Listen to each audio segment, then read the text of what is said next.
Good morning, students. It's me, Miss Sania, and today I'm back with a new lesson for all of you.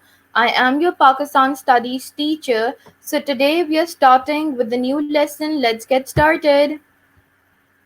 Alright, so I have zoomed the screen so that you can see very clearly that what exactly the content is written. As you all know that we have covered Trade and Commerce Part 1 in the previous class. Now we will start with the new Trade and Commerce with Part 2. So let's move forward. It means that further we will discuss trade and commerce in this lecture. Now, before moving forward, there are few guidelines which you have to follow. Number one, watch the video till the end to clear all your concepts. Number two, write watched in the comment section on KP. It will automatically mark your attendance. Number three, take increasing responsibility for regularly completing and returning homework assignments. Number four, write down all the important points of the lecture in your Pakistan Studies copy. Number five, attempt all the MCQs and copy them in your notebook. It will help you in your papers. And yes, after completing all those MCQs in your copies, definitely you have to take a picture and you have to post it in the comment section on KP. Next point, write down questions and then answer them in your notebook. Next one, accurately record all your homework assignments. Next, clearly label work with their title, page, and date. Next, fill your index. Next, neatness of the assignment is mandatory. Next, clarify any doubts about an assignment on KP when it is due and it should be completed. Next, organize yourself with the appropriate material needed to fully complete the homework assignment. Next, learn to budget time, especially towards the completion of long term assignments. Next, return all work to the teacher by the date requested. Next, post your work on KP in the comments section. Next, questions are attached at the end of the lecture. The basic purpose that why have I included these guidelines are already your concepts are cleared, but to make your concepts much more clear about that how you have to do it and what is our requirement, the guidelines are over here. I read each and every guideline for all of you so that all of those misconceptions which were in your mind are pretty much clear till now. All right, now let's move forward. SLO number 6.3.2, explain the importance of trade and commerce activities for the economic development.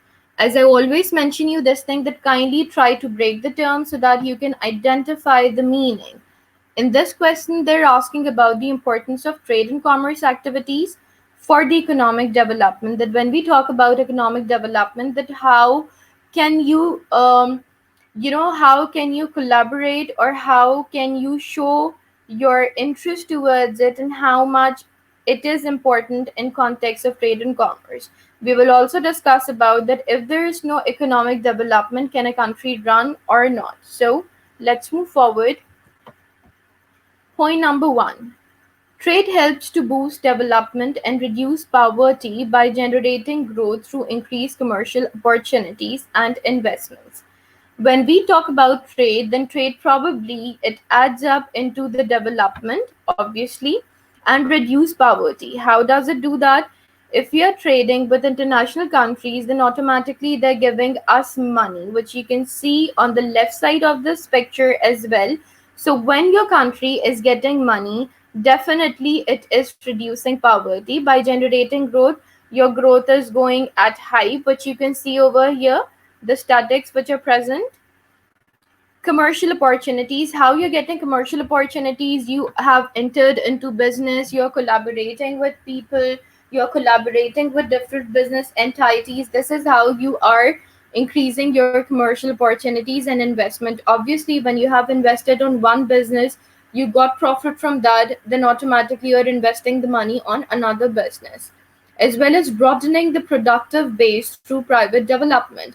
It is very important that you are You are expanding your business. You are not just you cannot I can say that you are not just limitizing yourself with one asset, but yes, you are elaborating and you're broadening your vision by investing into multiple projects. So it is written this way. I hope the picture is also clear to you. Coming back to this slide, let me just elaborate you this picture as well. This is a delivery person. He received the parcel and now he's going towards the destination to deliver the parcel. All right. So this is how exactly your economic development works. This is how you deliver the parcels to another person. This is how trade and commerce works from one region to another, or from one person to another person. All right. Now, when I talk about point number two, for many developing countries, progressions from low income to middle and upper middle income country status rest heavily on successful trade in regional and global markets. Now, when I talk about regional and when I talk about global, regional means that I am talking about inside of the country, like multiple cities which are associated with that country. And when I talk about global markets, then I'm talking about international countries. Regional means cities and global means countries. Now, when I talk about development, then obviously it is very important for the low incomes as well, for middle and upper middle income countries as well. That first they have to develop by importing and exporting. If they are not doing import and export, then definitely they cannot come into the phase of development. So it is very important for all of those people who are working into a firm, or for all of those people to generate the revenue from import and export. So this is written in over here as well. You can see on the right side there is a description of a picture for your elaboration. You can see that there on one side it's money and the other on the other side it's a human being. So automatically when you will export or when you will import to other countries, then definitely the money which you're getting, you're utilizing that money to feed your family. So this is how it exactly works. Now let's move forward.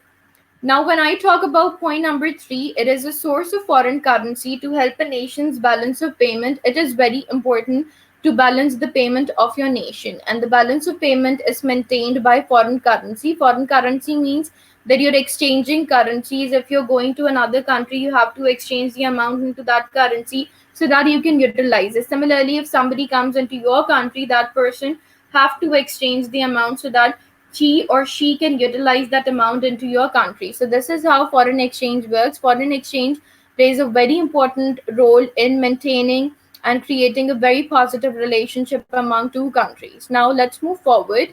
Point number four, an important way of financing imports of essentials, imports of capital equipment. When I talk about important ways of financing imports, it means that you are utilizing or you're investing your money onto those products in which you think that you can gain much more profit as compared to invest money on any other product. All right, of essentials imports of capital equipments, first you will study about the records, and first you will see that which product is much more in demand, and then you will utilize your money or you will invest your money accordingly. It includes also technologies and energy supplies, because obviously when you're setting up an industry for this purpose, then definitely you have to look after other things as well, that what exactly is the requirement. All right.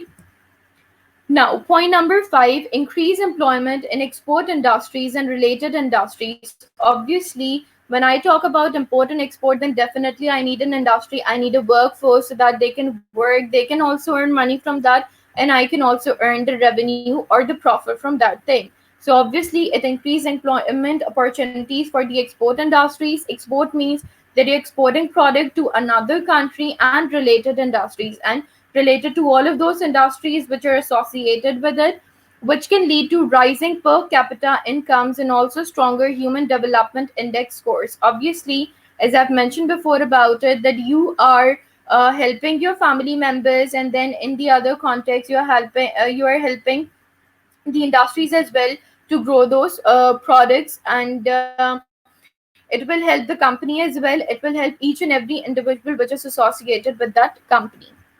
All right, point number six, falling prices for consumers helps to increase real incomes. Obviously, When the prices of the consumers, the person who is consuming that product, it is decreasing, it helps to increase real incomes. How does it increase? Obviously, when the prices decrease, the demand increases by opening up markets to new competitions. When you're decreasing the amount of a product, let's suppose if I talk about chips, all right, I have if I was selling that chips at rupees 10 first, and now I have decreased the amount, and now finally the amount is rupees 5, then automatically demand have increased. I'm welcoming other competitors as well to enter into the market to compete with my product. So this is how exactly trade and commerce works. Point number 7, an injection of demand into the curricular flow of income and spending. When I talk about demand, obviously demand and supply, it works together, plus creating positive export multiplier effects. When there will be more demand, automatically there will be more supply, right? But when there is less supply, then definitely you're increasing the amount of the product, and then you're working according to the demand. So it these two things actually work together. You cannot separate these two things from one another. Now, SLO number 6.3.3, identify Pakistan's main trading partners and the goods Pakistan export or import from them. According to this SLO, it has been asked that which are the main trading partners of Pakistan and what kind of goods we are exporting or importing from them. As you can see in this description, which is over here, you can see on the right side, first we'll see the key. On the right side, the one with orange are the export products, and the one with blue are the import products. So you can see on the left side, all of these products are imported from different countries, and on the right side, all of these orange products are exported from that country. If you want this image, so this image is also present in your history. This image is also present in your geography notebook, and it is figure number 10.8 with the name of Pakistan's trading partner. So you can obviously have that picture from there as well. All of these countries and all of those products which we are importing and exporting are very, very important, because these things are included into your past papers in context of MCQs as well, CRQs and ERQs. So this chapter, and especially this chart, is very much important for your papers. Now, the assignment for today is you have to answer the following questions in your notebook. Question number 1, explain the importance of trade and commerce activities for the economic development of a country. Question number 2, states Pakistan's main trading partners and the goods Pakistan exports or imports from them. Number 3, why it is important to maintain good relations with international countries. And number 4, do you think that trade and commerce works as an asset in difficult situations? You have to justify your answer.